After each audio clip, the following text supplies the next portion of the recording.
ما تفهموش بقى راح فين. تتكلم ما بيردش، تبعت مسجات ما بيردش. بس المره دي بقى هو سابها، وسابها بقى ايه في لقطه كده مش الطف حاجه خالص. يعني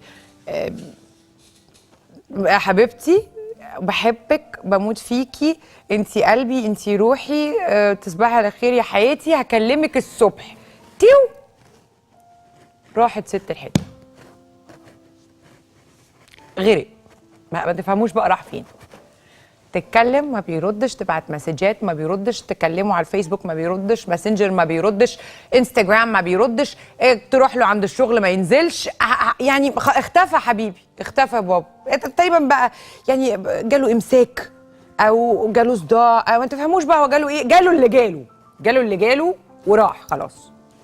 طبعا هي هتتجنن حبيبتي، طبعا هتتجنن. مش عارفه تعمل ايه. اعمل ايه يا رضوى؟ الوقت، قوة الوقت.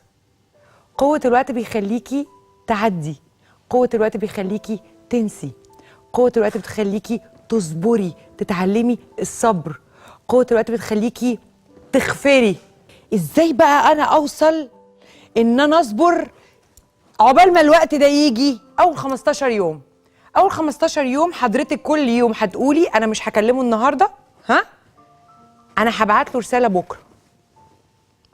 هيجي بكره هتقولي انا مش هكلمه النهارده، هبعت له رساله بكره. هتفضلي تعملي كده، مش هتقولي لنفسك من الاول ده انتهى وخلاص وصفحه واتقفلت ومش عارفه ايه، لانك هترجعي له تاني. ده حب. فاللي انت هتعمليه ان انت you're gonna use زي ما بيقولوا كده بالانجليزي the power of time. همني نفسي ان انا لسه معاه، هكلمه بكره، وهيجي بكره هكلمه بعده، وهيجي بعده هكلمه بعده. هم 15 يوم. بعد أول 15 يوم بتلقطي the power of time. بعد أول 15 يوم، اليوم ال16 هتبتدي تنسي، اليوم ال17 هتبتدي تكبري دماغك. لو بتلاحقيه في ال15 يوم اللي فاتوا على الفيسبوك، اليوم ال18 هتبطلي. لو بتشوفيه اونلاين امتى اخر مرة على الواتساب، اليوم ال19 هتبطلي. وهتفضلي كده. the power of time. قوة الوقت. اصبري وهتنسيه. اكتر حاجه قويه في العالم اللي هي the power of God، اللي هو ربنا سبحانه وتعالى وقوه ربنا سبحانه وتعالى.